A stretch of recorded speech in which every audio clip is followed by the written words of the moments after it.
Salut les filles, donc je vais vous faire aujourd'hui une petite vidéo sur le dégradé à la mousse avec des vernis. Parce qu'on peut faire aussi un dégradé avec autre chose que de la mousse et des vernis, ça sera éventuellement une autre vidéo si ça vous intéresse. Donc j'avais déjà fait une vidéo mais mon appareil photo a décidé que non, donc je recommence, c'est pour ça que la mousse a déjà de la couleur et c'est pour ça que mes cuticules ne sont pas très nettes parce que j'ai tout enlevé pour tout vous refaire là en live. Donc on peut faire un dégradé avec de la mousse, donc ça c'était une éponge à maquillage, vous savez les éponges à fond de teint assez souples avec un grain très fin. Vous pouvez aussi le faire avec de la mousse d'emballage comme celle-ci qui est plus alvéolée, qui a des petites niches un peu comme les trucs des abeilles, vous voyez. Voilà, ça j'aime bien m'en servir pour faire une French un peu enneigée en hiver sur un vernis bleu, une petite French blanche à peine blanc, on voit mieux, ça fait plus l'effet flocon, l'effet poudreuse de la neige, voilà. À tester, c'est tout aussi facile à faire si ce n'est plus qu'avec celle-ci. Mais là, pour le besoin de cette vidéo, je vais vous montrer un dégradé avec ça. Personnellement, je suis assez fortiche en dégradé quand ça reste dans la même couleur, donc je vais jouer la sécurité pour cette vidéo. J'ai choisi un dégradé et un dégradé de rose. Donc le choix de vernis importe beaucoup, hein, je vous le cache pas, pour leur réussite d'un dégradé. Il est certain que si vous prenez des vernis très proches, le dégradé sera très facile, mais très difficile à remarquer en fait. Si vous prenez que des roses très foncés, ça va se voir sans se voir en fait. Donc c'est bien de passer d'un clair à un foncé. Maintenant il faut arriver à choper des couleurs qui vont bien entre elles en fait. Arriver à avoir un clair, un moyen et un foncé.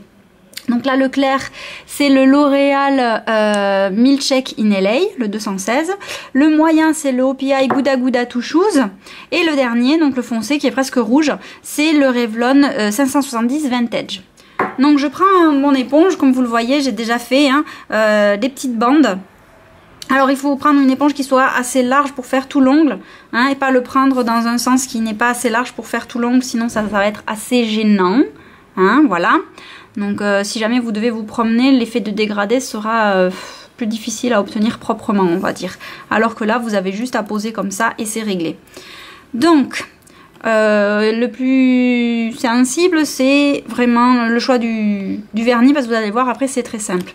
Première étape, on secoue tous les vernis. Deuxième étape, on applique les vernis directement sur l'éponge. Vous appliquez généreusement, on n'est pas des radines, votre vernis. Alors dans l'ordre que vous voulez, l'idéal c'est de commencer du clair au foncé ou de faire du foncé au clair, mais pas de commencer par le milieu et de faire les autres après. Soyons logiques. Donc vous faites votre bande, là c'est le rose clair. Ensuite, je passe au moyen.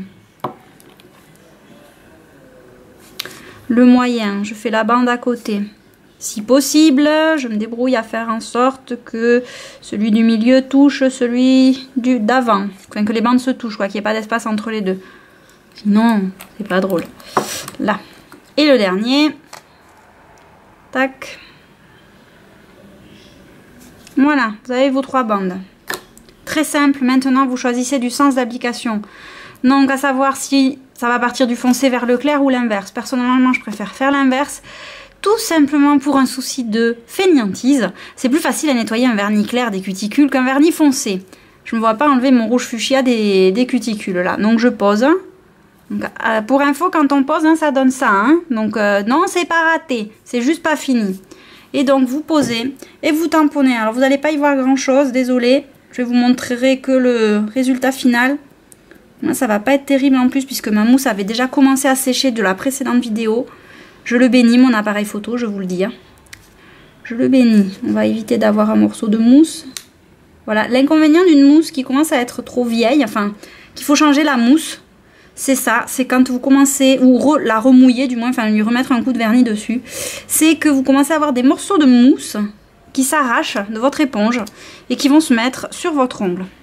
Donc voilà, au bout d'une couche, ce que ça donne. Vous voyez, vous êtes d'accord avec moi, c'est pas terrible. Je vais faire le reste et je reviens. Je vais vous montrer, c'est rien de plus, juste que ça c'est la première couche. Je vais juste laisser sécher le temps de faire les 4 autres doigts en fait. Quand j'aurai fini les 4 autres, je repasserai une deuxième couche sur le premier, parce qu'on en met très peu, donc c'est sec. Le temps de faire les 4 autres, le premier est sec. Voilà, donc je fais les autres doigts et je reviens. Voilà, donc j'ai fini la première couche sur tous les ongles. Comme vous le voyez, c'est pas terrible, surtout niveau opacité, hein. Donc soit on passe une deuxième couche, comme ce que je vais faire maintenant, soit on met d'abord une base blanche, bien nette, bien lisse, avant de commencer.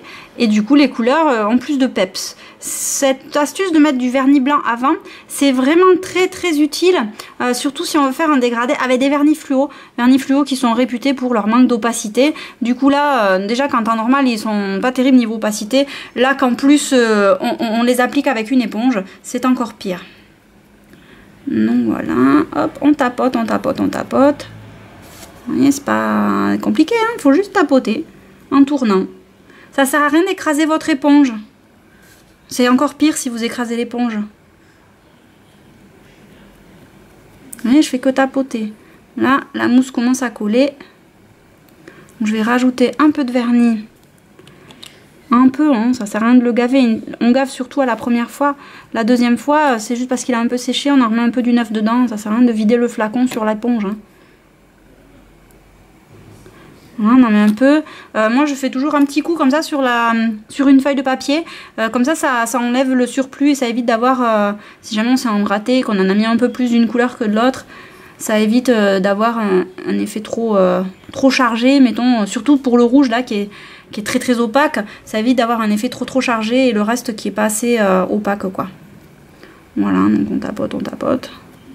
Voilà. Voilà mon dégradé.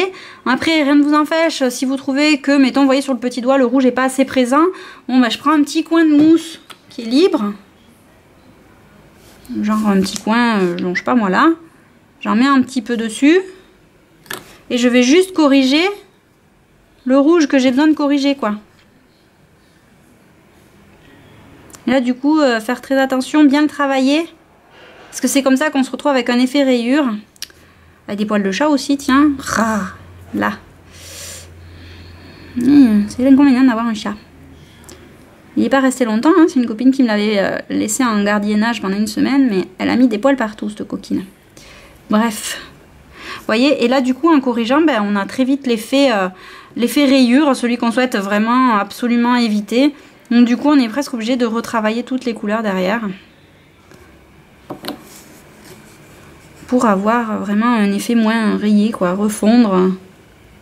Donc vraiment les retouches, oui et non, quoi. Franchement, personnellement, je préfère passer une autre couche, carrément des 3 vernis, que de m'embêter à faire des retouches, parce qu'au final, ben, je retouche les 3 couleurs de toute façon. Donc voilà. Donc après, bon courage pour le nettoyage, hein, parce que c'est vrai que c'est assez salissant comme technique. C'est pas pire que le water marble, mais on n'est pas loin. Voilà, on va le faire comme ça. Là, encore une petite couche. Là, c'est surtout celui-là. Voilà, et celui-là. Ici. Petit inconvénient de cette technique-là, c'est pour aller vraiment dans les coins, c'est pas évident du tout.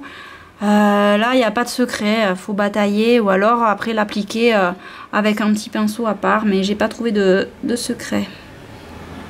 Hop, un petit bout de mousse, voilà. Donc voilà, prochaine étape, nettoyage. Et surtout un petit coup de top coat par dessus avant de commencer votre déco, pour fondre les couleurs avant de commencer la déco, parce que au moins s'il faut recommencer le dégradé, vous le savez avant d'avoir passé 2 heures à faire votre déco. Voilà, j'espère que cette petite vidéo vous sera utile, que vous aurez compris où sont vos erreurs et que vous allez arriver à faire un super dégradé pour faire de belles manucures. Allez, bonne journée, bon courage pour nettoyer tout ça, hein, et puis à bientôt, salut!